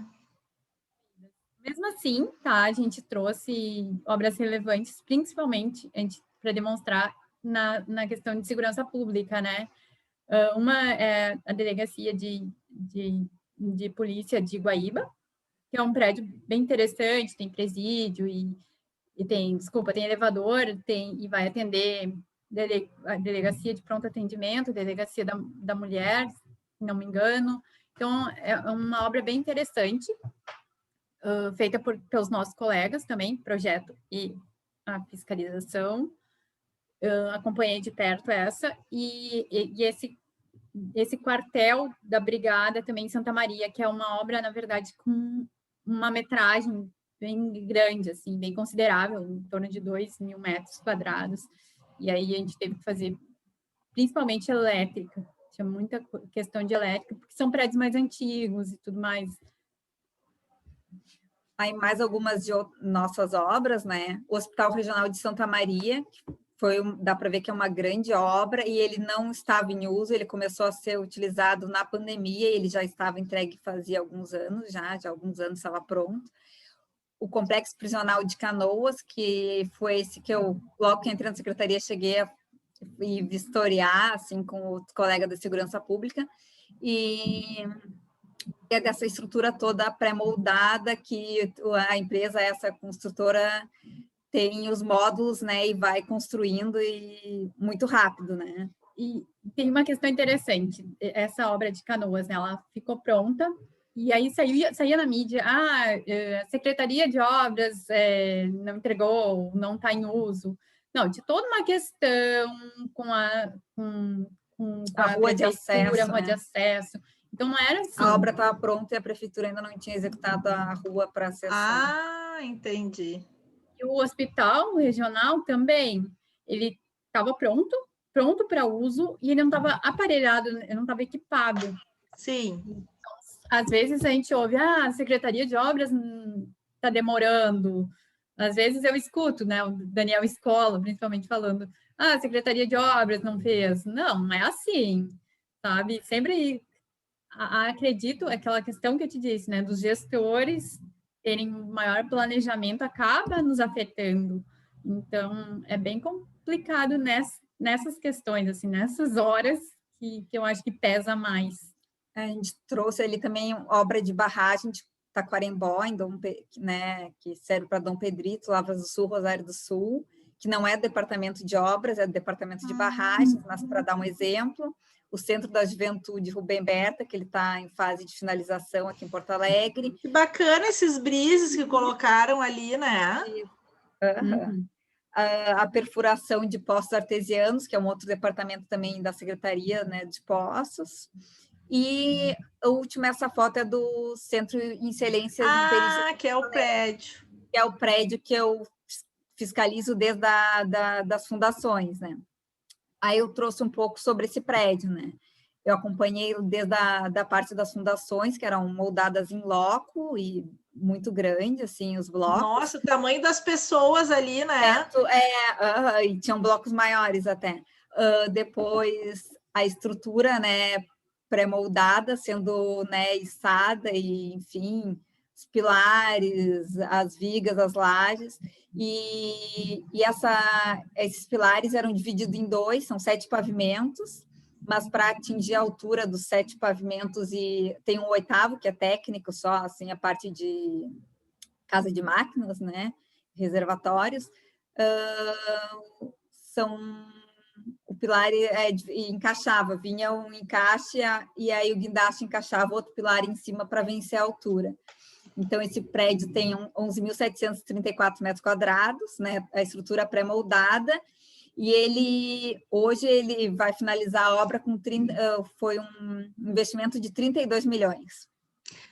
Gurias, isso aí entra na conta de 2021, então? Quando vocês forem mostrar o investimento de 2021, esse valor entra todo ou ele já foi entrando parcial? Isso eu não sei dizer. Ele já foi entrando parcial, assim, conforme vão sendo liberadas as... Porque tem fatura desde 2017, eu acredito que vai entrando por ano, né? Então, a 2021 as faturas são mínimas, porque ele já está sendo finalizado, né? E aí, uma coisa assim, que depois na prática a gente vai aprendendo, né? Que tem licitação empreitada por preço global, por preço unitário. Essa obra é uma empreitada por preço global, ela foi licitada em torno de 29 milhões e tinha que entregar a obra pronta, tendo alguns serviços, né? Tem um projeto, memorial descritivo que tem que seguir, e às vezes a planilha de quantidade está a menos ou a mais, né? Tem as passarelas dos shafts técnicos, tinham um exemplo, assim, 14 unidades de passarelas, mas na verdade foram executadas 12, mas eu paguei as 14 passarelas, porque é uma empreitada por preço global. O forro tinha uma área muito menor do que foi executado, mas a empresa teve que executar, porque é empreitada de preço global e ela, né, fechou por aquele valor. Então, em algum momento, ela executa um serviço a mais, outro a menos. A ideia é ter um equilíbrio, né? Vamos dizer. Para ter o equilíbrio, seria, tipo, ela aceitou o forro ali, a diferença de forro, mas ela ganhou na passarela, ou ganhou em algum outro. A passarela é um item que eu sei porque passou por mim, assim, que era a estrutura da parte de estrutura. Então, mas eu ganhou em algum outro serviço e perdeu. Então, tem essa compensação. Se fosse preço unitário, teria que ter descontado essas passarelas que não foram executadas, né? Entendi. E para ficar correto, né? Aí aqui o prédio, né, com vista pelo drone, né, está praticamente pronto, né? Agora já vai ser entregue terça, né? Mas essas fotos são de umas semanas atrás. Então, tem 3 elevadores, mais um elevador de carga, tem subestação com 2 geradores, tem laboratórios com gases especiais, gás GLP, tem câmaras frias, tem linha de tiro, tem várias especificidades, assim, para setor de perícias, né? Aí, essa daqui é uma agora foto pouco lá na frente, estava brilhando. Olha só, estavam acesas as luzes? Não, tá tudo novinho, professor. Agora do final da tarde. Entendi. De tarde. Sol, o prédio todo limpinho, bonitinho. Inclusive, me chamou sim, mas a atenção, Alessandra disse que terça-feira, né, que vai fazer a pré-entrega. É entrega provisória agora, terça, e aí tem 90 dias para dar o recebimento definitivo. Aí deve ser quando vai ser publicidade, toda a saída, a entrega do prédio daqui a uns 90 dias. Aí o hall de entrada do prédio, né? Ali os 3 elevadores, sala aqui com laboratório, aqui vai ter bancada e depois todo o mobiliário, né? Outras salas. Aqui é vai para uma ala, as portas que dividem as alas, aí tem a digital para entrar. Controle. Digital. Aí ali a vista, né, na entrada do pórtico de entrada, a rampa de acesso, escada, e aqui uma outra vista, né? E essa aqui que eu comentei é a bancada da linha de tiro, né? Então tem todo o revestimento. Eu vi isolamento acústico ali. Com a espuma acústica são paredes duplas, e revestida com chapa metálica e depois uma chapa de compensado. Então, são várias camadas. Lá no fundo, também, além dessas chapas, e umas chapas metálicas grossas e muito pesadas, também tem um tora de madeira, assim. Então, é toda uma estrutura conforme a necessidade, assim, dos peritos que eles que definiram e para ser feito assim, né? Tipo um CSI, assim. Posso perguntar? Pode falar, professor, porque você está falando demais hoje, né, professora? Você não deixa ninguém perguntar. Então vai lá. Brincadeira. Bom, depois no final eu vou comentar, né, professora? Mas me ocorreu a dúvida aí no estande de tiro se a Alessandra pode revelar até qual o calibre que está preparado no estande de tiro. Né? Eu não tenho essa informação, mas acredito que todos, porque esse vai ser um centro de... Todos que eles fazem perícia se tratando de perícia, né? Então, acredito que vai ser... porque até teve um teste de tiros, porque a parede era dupla, com revestimento de areia, e depois o IGP disse que não tinha essa necessidade, que era melhor colocar as chapas metálicas com essas outras chapas compensadas, em toda a sala, além do... E lá no fundo, onde vai ser os tiros que tem as toras, né? Tipo, essa parte aqui do fundo. Então, o IGP fez testes atirando nos blocos, né? Eles foram para demonstrar que não precisava, né? A areia para não ter nenhum escape, né? Para a vizinhança ou, né? Atingir os próprios peritos que trabalham no prédio, né? Então, ficou uma sala bem protegida, assim, para ir, né, com barreira para não ter nenhum acidente, né? E tem uma exaustão própria, né? E tem uma porta acústica, né, para evitar também o barulho, assim, né, dos tiros. E tem outra sala que eu não tirei foto, mas tem tiro na água também. Então, são várias especificidades, assim, do centro de perícias, né? Aí aqui eu coloquei um exemplo de uma planilha de medição, conforme a gente vai acompanhando a fiscalização, no caso. Aí aqui eu coloco um medido no período, e aí tem a listagem de toda a planilha que foi na licitação com todos os serviços. E aí vai acumulando para ter depois lá o acumulado no período, mas aí sempre mede o período e vê o valor no período somatório, lá embaixo estaria o valor. Aí nós trouxemos um exemplo também da central de abastecimento da SEASA, né? Que visitou com a faculdade. Eu verdade. Um projeto do arquiteto e engenheiro lá de Dieste, né? Que a gente estudou na faculdade. E eu não imaginava, sei lá, enfim, nunca pensei, é um prédio público estadual, né?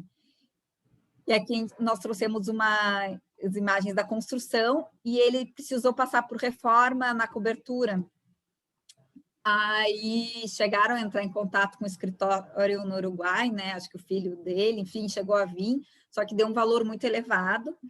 E aí, então... porque essa cobertura, não sei se o pessoal ainda estuda isso nas disciplinas de materiais, ela é toda feita de tijolo armado.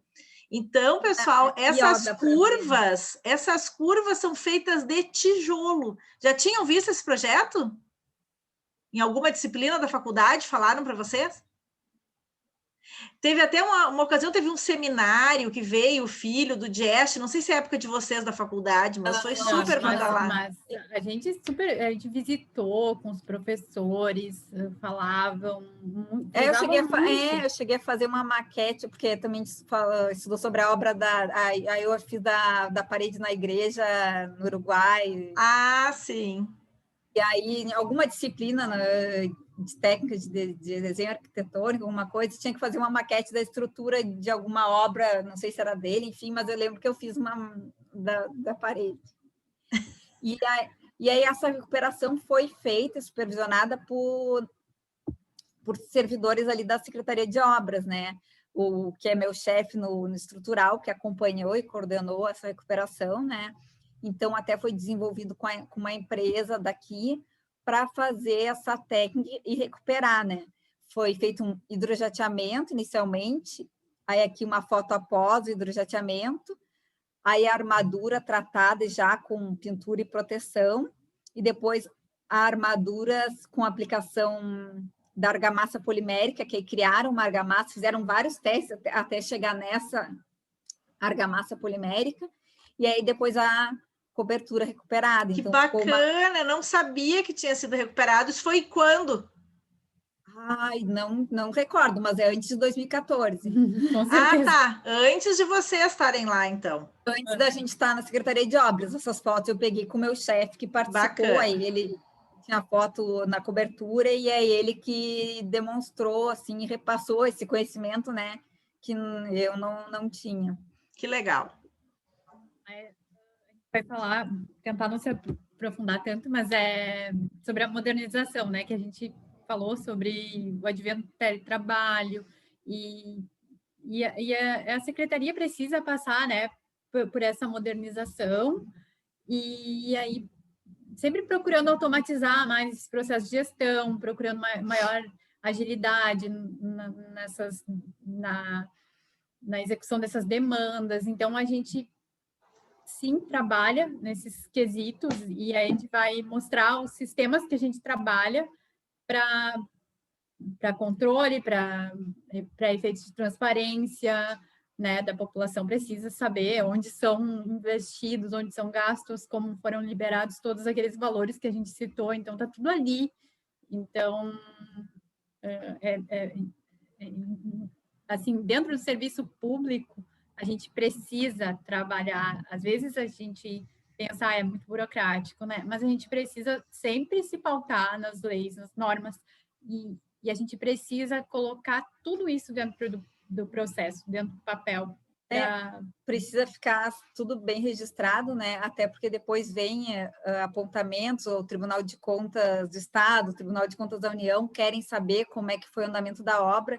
Aí ali até um dos sistemas de controle SPI, que é o sistema de processos impressos. Essa obra que eu fiscalizo do IGP hoje já está com 25 volumes e cada volume assim enorme, então já é muito difícil para carregar esse processo físico, né? Então foi tendo essa informatização, né? Ali o SPGP, que é um sistema de processo de gestão pública da secretaria, até coloquei algumas imagens, né? Então, a gente tem esse controle da obra, aí pode colocar o dia que foi a vistoria, colocar fotos, aí tem a parte de todo o contrato, todo o cronograma, com o cronograma previsto e o cronograma de execução, aí os valores das parcelas pagas. Então, aqui já é um sistema, né, que consegue dar o acompanhamento da obra, mas não é o processo. Para o processo foi criado o PROA, né, que são os processos administrativos eletrônicos, e aí atualmente todos, né, cada serviço, cada demanda é criado um PROA as novas obras são feitas em PROAs, aí cada número é um PROA, e aí nesse PROA tem toda a documentação assim aqui que vai sendo anexada e forma um volume virtual, né? E interessante essa questão do PROA, ainda bem que a gente já estava, né, ambientado, porque quando veio a pandemia, os processos não poderia tramitar, simplesmente não poderia tramitar entre as secretarias, entre CROP, entre as coordenadorias, enfim. E aí a gente já tinha o PROA, a gente teve que digitalizar alguns processos que ainda eram em papel, né, impresso, a gente colocou dentro do... Eu acho muito ágil, assim, a questão. Eu nunca tive problemas, assim, mas, claro, né, sistema novo, mas a gente está se adaptando cada dia mais, assim, procurando agilizar, né, esse processo. E aí também tem a gente achou muito interessante, tá? A gente vai abrir um pouco mais do sistema de gestão de obras, tá? Que ele foi criado, é um produto da Secretaria de Obras, e ele está sendo implantado para gerenciar todas as demandas de projetos e fiscalização de obras da administração direta do Estado, né? Por enquanto, o único cliente é a Secretaria de Educação, que é a maior cliente, mas vai entrar em todas as secretarias. A gente trouxe um pouco do funcionamento, tá? Que ele funciona assim, com um workflow interno, ele tem todo um fluxo de atendimento ali entre as sessões, e é bem interessante porque a ação acontece em tempo real, assim, a gente tem que cada passo demanda de uma ação, e aí a próxima ação não pode ser cumprida enquanto o anterior não for validado, não tiver, o usuário não validar, não cumprir todas as suas ações, né? Então, aí cada um vai ter a sua responsabilidade técnica ali, funcional, né? A gente coloca as RTs de todas essas questões. Esse sistema faz acompanhamento de toda a vida da obra, aquele macro processo que eu falei para vocês, desde a visita técnica, até a elaboração do projeto, até virar a obra, e todas as medições são feitas ali dentro. A gente consegue fazer orçamento ali dentro, a gente, claro, insere, né, anexa os projetos ali, e o interessante é que ele trabalha em conjunto com a demandante, que é a Seduc, com o cliente, né? E aí esse processo de licitação é muito transparente ali também. Então, aditivo é feito por ali. Eu acho um sistema sensacional, tá? Eu trabalho bastante com ele, inclusive me chamaram para porque como a gente tem esse produto é nosso, então a gente tem que fazer avaliação desse produto. Claro, para poder. E aí as crops do interior também usam sempre esse sistema, é bem interessante. E o mais interessante disso tudo foi desenvolvido por arquitetos da Secretaria de Obras. Os designers desse produto foram os arquitetos que trabalham lá. Todo esse sistema foi com base em questões do PMI, foi todo um trabalho, todo um processo de gerenciamento de projetos ali que foi trabalhado, e assim, eu acho que é um sistema bem complexo de gestão, assim, bem elaborado, e eu acredito que todas as outras secretarias vão acabar trazendo. É um produto, assim, feito por nossos colegas, então isso é muito interessante. E aqui até a gente trouxe uma imagem que é de um projeto terceirizado. Como funcionaria um projeto terceirizado? Porque aí teríamos que, sim, colocar um gerente, designar, né, um gerente de projeto, para elaborar um plano de trabalho, que aí a gente coloca prazos, né, de quantos dias vai ser em cada sessão, e a gente já tem uma ideia de quanto tempo demora esse projeto, porque é uma dificuldade, muitas vezes uma dificuldade, assim, da gente tentar mensurar, vamos fazer o projeto em tantos dias, vamos entregar tantas demandas em tantos dias, e hoje em dia a gente está conseguindo, está sendo bem interessante, assim, esses projetos de PPCI, que são projetos estratégicos do governo, assim, de escola, né, a gente está fazendo tudo por ali, está dando super certo, uma CRO ajudando a outra, de encher os olhos. Que legal. Então, já finalizando, né, comentar sobre o LABIM, o Laboratório BIM, foi criado para começar os estudos e a Secretaria de Obras, né, entrar no mundo de modelagem da informação da construção, né, que hoje o BIM está presente, né, nos projetos, as empresas já estão mais atualizadas, a Secretaria de Obras começou em 2017, né, criou uma comissão com servidores da própria secretaria para começar o estudo e tentar implementar na secretaria nos projetos das obras públicas.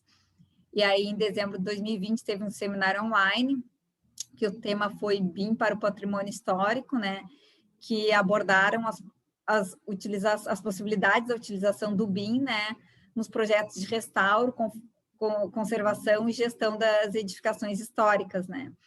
Anteriormente, acho que foi 2019, chegaram a fazer aquele levantamento de pontos por nuvem no Hospital Psiquiátrico São Pedro, né. E agora, né, em 2020, teve o primeiro levantamento cadastral utilizando o laser scanning, né, que aí é uma ferramenta com o drone, né, que faz... Qual é essa? Qual é? É prefeito. Que prédio é esse? Secretaria da Fazenda, essa daqui. Ah, Secretaria da Fazenda, Secretaria da Fazenda, né? E aí o drone, né, garante maior agilidade, precisão dos pontos, né, e não tem mais que o arquiteto ficar subindo lá para verificar, conferir, né, medidas. Conferir, ou até mesmo ver patologias nessas partes de restauro, né, que tem muito. E né? a secretaria já tem esse equipamento? Não, isso daí é terceirizado, é contratado. É terceirizado. Aham. Levantamento cadastral. Muito interessante mesmo. E anteriormente foi o de pontos por nuvem do Hospital Psiquiátrico São Pedro, foi uma demonstração da empresa, né, que queria demonstrar o serviço para o Estado contratar, no caso, e então fez uma amostra, um levantamento no São Pedro. Sim. Então, a gente tem a agradecer, né, obrigada pelo convite, né, Cris, nossa professora, e obrigada a todos os alunos que nos assistiram, né, e estamos abertas a qualquer dúvida. Achei interessante a gente trazer essa frase do Niemeyer, né? Que a gente tem que sonhar, senão as coisas não acontecem. E é exatamente o que eu citei lá atrás, quando eu tinha o sonho de trabalhar na secretaria, lá quando eu era pequena. E aí, hoje em dia, eu sou arquiteta da secretaria. Então, a gente não pode desistir dos nossos sonhos, a gente tem que, sim, experimentar várias coisas, uma arquitetura bastante ampla, a gente tem que migrar para ver onde a gente se encaixa, onde a gente se sente melhor, mas a gente não pode, em momento algum, desistir do que a gente mirou na nossa trajetória, né? Ai, que coisa boa ver vocês satisfeitas, estamos falando aí de 10, 12 anos já de trajetória, e vocês estão satisfeitas e falam com muita empolgação, que eu nunca tinha, agora eu vou ter que dizer, eu nunca tinha visto as pessoas que trabalham no setor público falarem com tanta motivação e mostrarem um material tão bacana. Então, vocês estão de parabéns. Obrigada. Que coisa boa, que, olha, superou as minhas expectativas, esse material que vocês trouxeram, essa experiência, e fico muito feliz de saber que vocês passaram aí por mim, pelos professores da PUC, e alguma coisa certa a gente tem que ter feito, porque vocês são profissionais exemplares. Eu queria aproveitar, queria ver se o pessoal quer aproveitar, fazer alguma pergunta. Sem dúvida, para muitos aqui da turma, acho que foi a primeira oportunidade de ouvir falar um pouquinho mais dessa questão, Secretaria de Obras do Estado, e foi muito interessante. Mas turma, o que vocês podem ainda aproveitar aí da Alessandra, da Annelise, que estão aqui com a gente? Vamos abrir as câmeras nessa sexta de noite? Ninguém ainda está de pijama, né? Vamos, gurias. Cris, eu vou fechar a apresentação, que aí acho que fica mais fácil. Isso, perfeito. Então, vamos lá, turma, abram as câmeras, vamos dar um oi aí para as nossas convidadas. Coisa boa. Só não vai abrir câmera quem já está de pijama, né? Sexta de noite. Para mim, particularmente, eu era muito tímida presencial, tá? Eu tinha muita dificuldade em apresentações.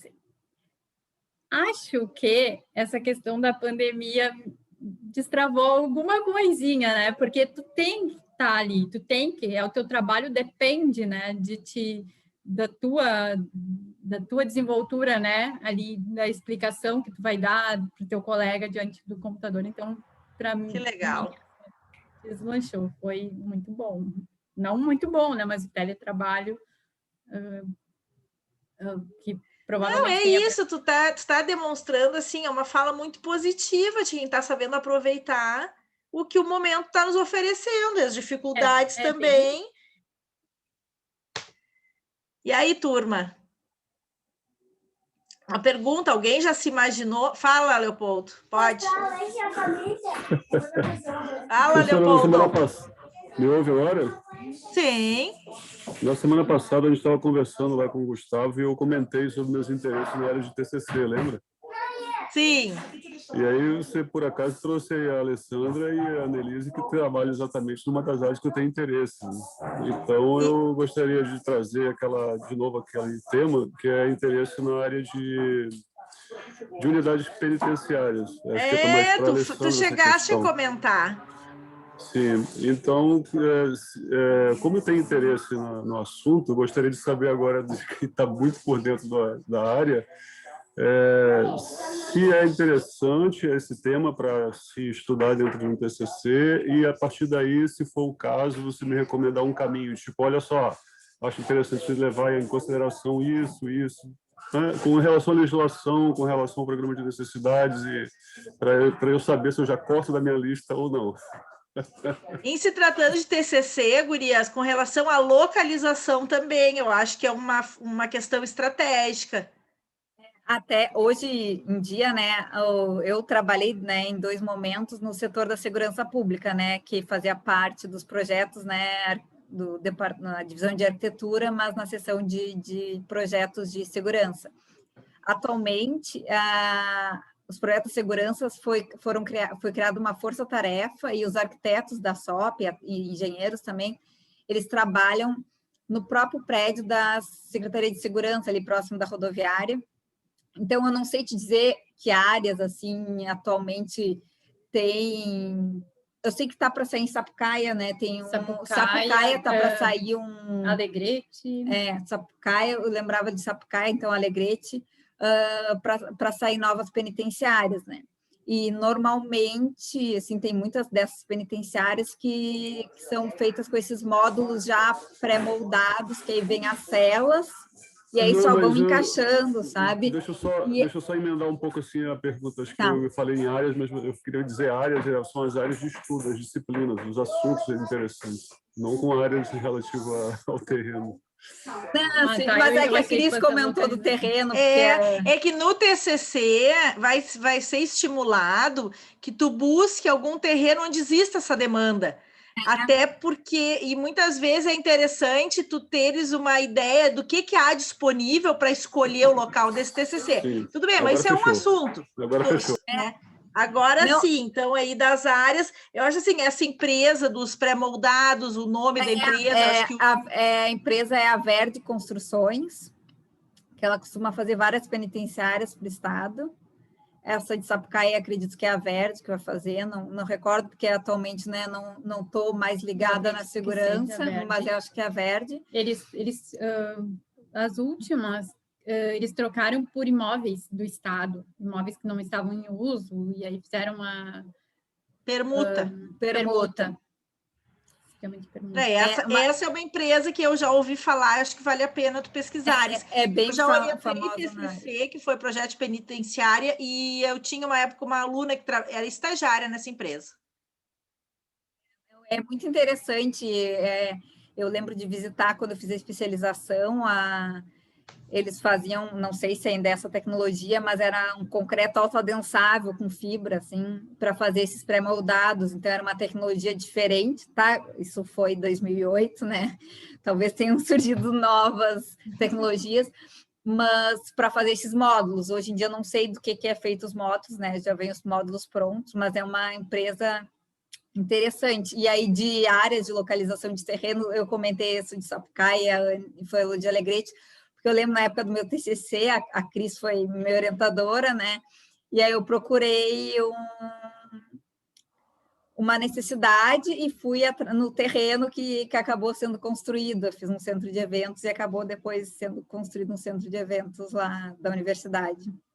Em Rio Grande, né? Em Rio Grande, Eu peguei o mesmo Legal. terreno que seria o centro de eventos da Universidade Federal de Rio Grande. Em termos de legislação, talvez, o Leopoldo também, vocês saberiam orientar? A gente pode passar o contato e passar o Tem um colega. Eu sou super a favor de vocês usarem esses momentos também para trocarem seus contatos. Não, Se pode disponíveis, passar e-mail. Eu acho que é uma super oportunidade depois do Leopoldo seguir trocando mensagens com vocês. Porque questões a gente bem tem um colega também que ele é ele era da PUC, ele se formou na Ritter, eu acredito que ele mudou, né? Mas ele entrou na PUC, o Carlos Ziponema. Carlos Ziponema. Puxa, pelo nome assim não estou me lembrando. Ele entrou e em seguida eu acho que ele foi para a Ritter, mas ele é apaixonado pela área. Então ele adora falar sobre. E eu confesso que eu entrei na secretaria e pensei, puxa vida, eu vou fazer presídios.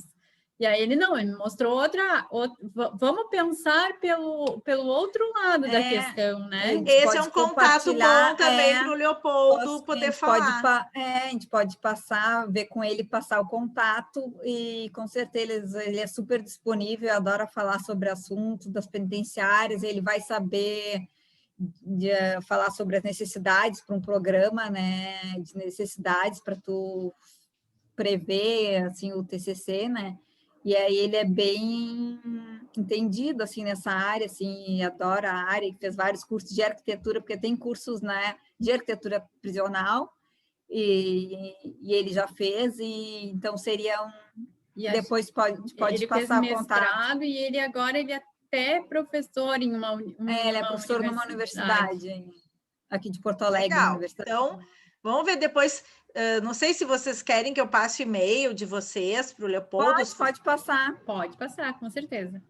Então tá. Se alguém se interessar, se a gente fizer alguém se interessar pelo serviço público, a gente já vai sair daqui feliz. Porque a gente sim, a demanda tem que ser uma escolha, né? Isso tá ótima essa fala de vocês. Tem que ser uma sabe fazer um comentário, não sei se eles já estão próximos de se formar, né? Alguns. Mas agora há pouco teve um contrato emergencial, foram chamados 85 arquitetos e engenheiros, eu não lembro, acho que arquitetos talvez, não sei a quantidade, mas o total foram 85 chamados, e são contratos emergenciais, de 1 ano até mais 1 ano. Então, significa que tem vagas, então, daqui a um tempo deve ter concurso novamente com vagas para arquitetos, porque há necessidade. Então, foi feito esse contrato emergencial nesse período. Isso é por causa dos hospitais? Não, principalmente PPCIs, né? Essa parte de habitação foi chamado muito arquiteto para a parte de regularização da habitação. Também foi chamado muito engenheiro eletricista, 85 desses. Dentre esses 85 tem bastante engenheiro eletricista. Eram 34 engenheiros eletricistas. Porque a demanda, as escolas estão cada dia mais velhas e a demanda de elétrica aumentando, né? E é muito perigoso, acontece muito sinistro. Então, há necessidade. Os prédios são bem antigos, né? A gente fala de escolas de 100 e poucos anos. A escola onde eu trabalhei, onde eu estudei vai passar por uma reforma geral, assim, porque o muro está caindo, tem salas que na cobertura, enfim. Aquela realidade das escolas estaduais que vocês conhecem. Então, acredito, sei lá, daqui a uns 3 anos. Mas sei, tem presídios também. Deve ter... Vão ser licitados. Deve ter concurso, porque tem vagas, né, estão necessitando, e aí esse contrato emergencial é até 2 anos, então eles vão acabar fazendo um concurso.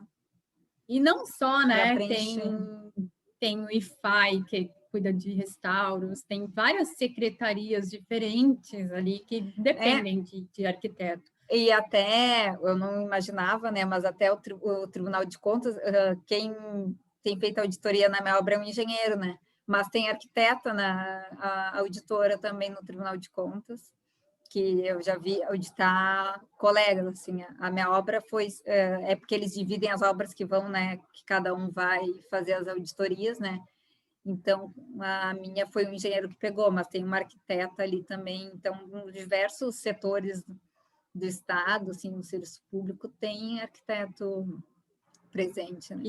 E que a gente tenha, assim, vendo a fala da Alessandra e da Annelise, que como precisa, o Estado precisa de arquitetos com qualificação, com vontade, com iniciativa.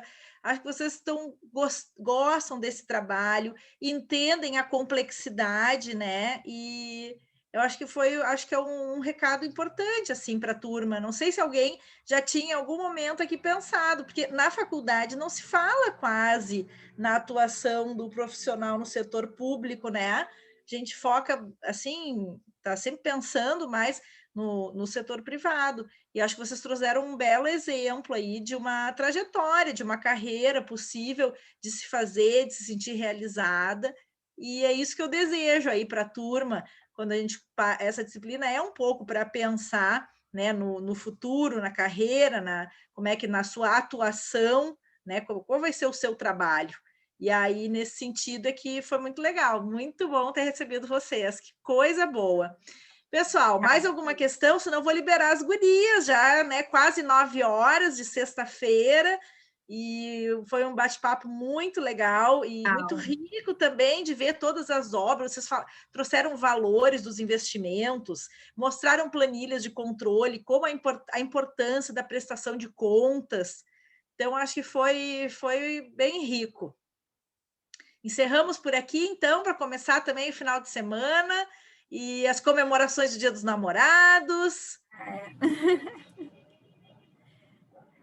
Então tá. Então, assim, mais uma vez, obrigada. Muito obrigada. Sucesso na vida de vocês, sucesso nas escolhas. E qualquer coisa.